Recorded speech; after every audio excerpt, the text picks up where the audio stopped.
Hello. In today's video, I'm going to go over a few of my teams and show you what I actually think about when I'm building a team. Um, this will be mostly focused on the way I build teams and my strangest teams, because I think that they showcase exactly how I think while I'm building. And so, while you may disagree with how I build, and maybe you even think that I'm a crazy lunatic, which wouldn't be completely wrong. But you can use these principles even when building something more standard. Although I think there's a bit less freedom when building more standard teams, because you have certain stuff that's obviously very strong, way stronger than the ones I'm showcasing here in this post, for example, which are some of my teams I used in seasonal, in invitational, sorry. But I think you can still use principles I'm going to explain a bit here. And for this, I will use uh, one of these teams. Okay, so this one, I don't think this team is particularly good, so I'm definitely not going to go over it. This one, this one is okay, but it's Trick Room, so it's kind of not not obvious, but team building doesn't really apply to this type of teams. This one is weird as well, which, I mean, it's weird even for a Trick Room team. And in general, I don't recommend using some Trick Room or Trick Room in general. I did because I felt like doing it, but I don't think there's much to learn from this dissecting this team. This team is okay, although I mean, this is definitely a decent team, but it has a few pretty bad weaknesses. I mean, all teams do, but they are harder to overcome when you run this. So I'm not going over it. This team, I'm not convinced this team is super great. I would have to play more with it, or at least with the concept, which is a substitute button pass Vaporeon Rain. I don't hate this team. I'm not a fan of Rain in general nowadays, and maybe I think I should have gone a slightly more offensive. This team is very weak offensively, which may be crazy to say, but it's basically relies on Nasty Plot Thunderous and because Kelly is Scarf. So it's very strong against like hyper offense teams, but against more defensive builds. Yes and no, it's Grass Knot Thunderous. That's always nice. It's Plot Thunder Grass Knot Ice, which makes me sort of Ferrothorn weak, but I don't like clicking Focus Blast. That's about it. And so we're going to use this one, which I think is the most interesting one in a way. Yeah, I've lost with this, but it was because I made a silly mistake, mostly. I also got slightly lucky, but I think there was one turn that I kind of trolled the game there. And so moving there. Okay, not this, but this. Okay, here we are. Right, so for this team, I wanted to use Weavile. That's it. I started with Weavile. Why? Because Weavile is pretty strong against common builds you see nowadays. Think Alakazam plus Latios plus Landorus Therian. That kind of stuff. Its main issue against those builds is like Rotom Wash and, well, Ferrothorn, obviously. Tyranitar is also kind of annoying, but not the end of the world. And conversely, if you use Weavile to kill something like Alakazam, you open up a lot of pressure to save your, say, Seismitoad like I had here. And so I started with Weavile. That was it. And then you can go two ways. You can either add treasure to the stuff that beats it, or you can add like full-blown counters. The problem with full-blown counters is that you can add something like Seismitoad to, say, beat Rotom Wash. That's great, but does Seismitoad synergize well with the rest of the team? And this is not really a problem you face when you build a team with the staples, because, you cannot go wrong with, say, Landorus Therian and Latios Alakazam, Rotom Wash, these guys. Because these mons are so powerful that even if they don't necessarily synergize well, you can always get something out of them. Whereas something like Seismitoad, to get something out of Seismitoad, you need the right teammates. Which is another way of saying that the VRs, for example, here, the mons down here, in a vacuum, are not necessarily like that much worse than the ones above here, but they are usually better at a narrower scope. So, for example, Breloom, random example, is very powerful and is a strong mon in itself. But with the way the metagame plays out, it needs a certain kind of team flow to function properly. Whereas something like Landorus Therian, for example, or Latios, you can just slap on any team without thinking about teammates, and they will do their job great because they play well into the meta. They synergize with a lot of things. Landorus, especially, U-turn, intimidate, fast, rocks, very bulky. Like, it does everything. It's even dangerous offensively. You can scarf it. You can really do everything with Landorus. Whereas something that's a bit lower, like, say, again, Breloom does a few things very well, but it's way weaker as a general metagame force. It will never, for example, I don't know, it struggles getting past Reuniclus unless you're Sword Dance, but then you're Swords and Breloom, kind of slow. You're slower than all the main threats, and a lot of them you don't kill in one hit. Latios, Landorus, even Zam survives, Starmie. So it needs more support, but if you give it more support, it might surprise you. And so going back to the team, that's kind of the problem with Seismitoad and other more niche ones. They do offer a niche, but they need the proper support for it. And I try to give them proper support with this build. And so, yes, I did Weavile and was like, my opponent plays a lot of somewhat standard Sun builds. So something like Tyranitar Rotom Wash builds are probably coming. And so I did that Seismitoad, which I really like, especially with this set. Then, of course, there are problems with Weavile plus Seismitoad. One, it's called Ferrothorn, which I really did not put much thought into it. I was like, you know what, I'm going Magnezone.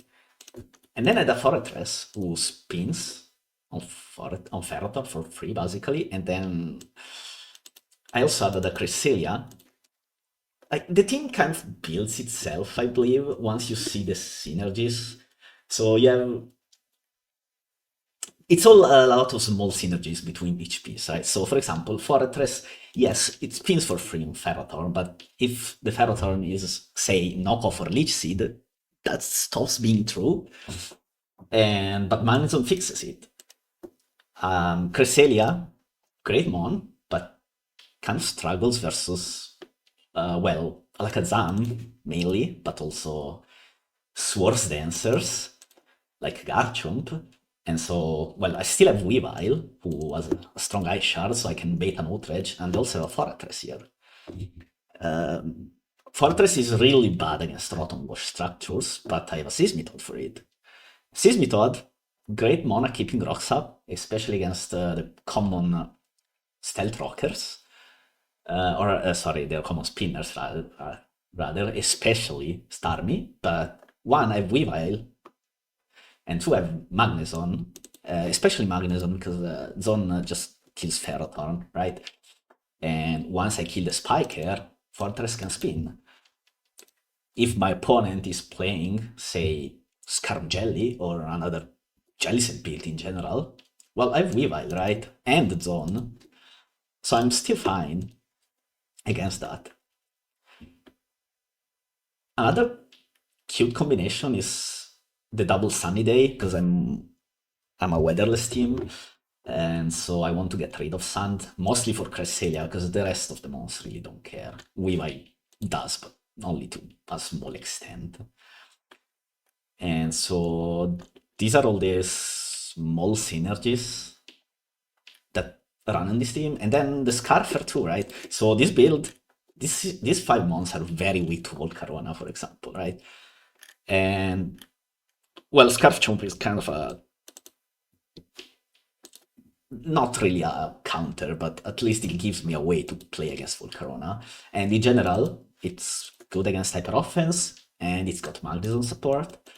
I have Spikes, I have Rocks. And the only thing that's a bit weird then is the Cresselia set, but I don't know, I felt like going specially defensive.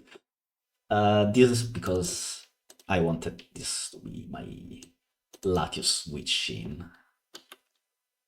Because, I mean, I cannot go Weavile, that's for sure. I have a Seismitoad, I guess. But I don't know. It's just nice to have some special defense on Cress. Because she's so bulky, especially. And that's about it. And so this team is made of a million little synergies. Does it have weaknesses? Oh, hell yeah. I'm going to tell you exactly what this team is weak to. Swords Dance Gliscor kind of solos. I don't have Ice Beam on Cress, which makes it desperate to say the least. This one does not touch Gliscor, this one does not enough damage to Gliscor. This one does okay damage, but it's not a 1-hit KO ever. This one does not touch Gliscor, neither does this one. So that would be an example of something that I could consider fixing in the sets, which I really didn't in this case. I need this Cress set pretty much. Technically, you can probably even drop Cresselia from this, but I'm in my Cresselia stun phase, so that's not happening. But realistically, you can maybe drop Cress, or I could also check if one of these mons had like a funny tech. Fortress could maybe, but no, because this Fortress set is also not the correct one for this team. You should drop the Ice move in favor for Gyrable for sure, because well, it's my main chair for a lot of physical attackers, and Gyrable does pretty well into them. Think Mamoswine, Terrakion, Kyurem Black, even Dragonite. Especially since I don't have Ice Beam on Cress.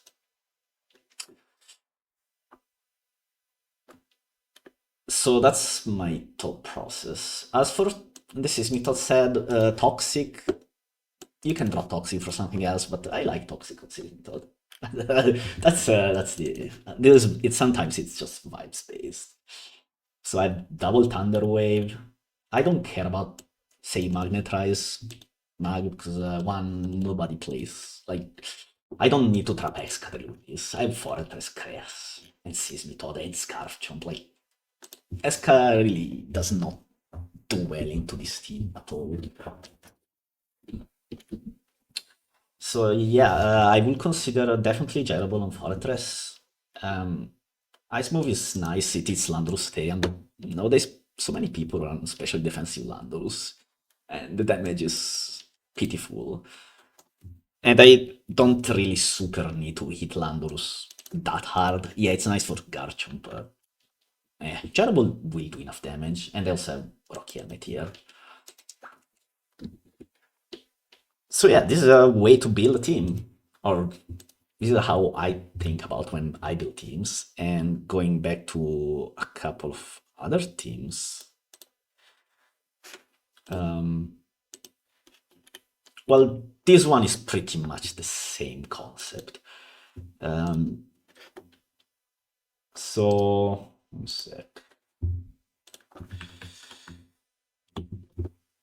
Right, so this is the team. Okay, so this one, this is a recreation of the team I used. Actually, it's not the full team. But the only thing I'm not sure about is Jirachi set, really. So what's the... this is very similar in spirit to the other one. Well, you know, Magnezone, Weavile, and Cresselia. You might notice a pattern here. The difference here is that this team is slightly more reliant on getting rid of the weather, because I have a sub DD Dragonite, so the building process was slightly different. I wanted to use this D-Knight set. That was the starting point. And I've built with this guy a lot, and sometimes, or rather, I always regret not having a Magnezone with it. It's just sad, because then if you load into Scanner, it's just... yeah, that's the problem. And then, obviously, you want a spinner. And so I want Bilqis Army. Bilqis Army, a lot of people don't like this non or this set. Fair enough. But with Magnezone, it's actually nice because yeah, you can never guarantee you will spin against a Ferrothorn with this. But if you're Magnezone, that becomes much easier. The Weavile here is actually more of a revenge killer and a way to get rid of Jellicent again for my spinner who cannot hit it at all. And Jirachi is just generic specially defensive guy, switches in Latios, gets rocks up. I'm not convinced about this set. I don't think I had Body Slam originally, but I cannot remember at all. Looks a bit weird to me to have this, because I already have 3 Thunder Waves, so having Body Slam here feels overkill. Maybe I just had Iron Head, probably. But Body Slam here is still okay, because it is Rotom Wash, which kind of annoying for the rest of the team here. Could also very well have had something else, though. The synergies are kind of the same as the ones from the last team, which is, let's say, a given since you have a very similar setup with Magnezone, Weavile. Magnezone again, you have Utorachi, so you scare the spikers away. Ice Punch, I'm not sure. I mean, it's there, but... okay, definitely we need Iron Head on this guy, though. And probably some physical defense, looking now better at the team. Those are the only things I change. Yeah, that's it, really. And that's it. That's how I build. Maybe one of these days I will show you how I do it in the builder and how I think out loud, but not today. I want this video to stay a bit on the shorter side. So yeah, that's it. I recommend, if you want to steal something from this, is to look closely at how each piece interacts with each other. If you want to build teams like this one, and they're not ever going to be as widely usable as the staples, but you can easily win games with these kind of teams, and you can even do well in tournaments against other great players with them. So that's nice. But yeah, hope this was helpful, and see you on the next time.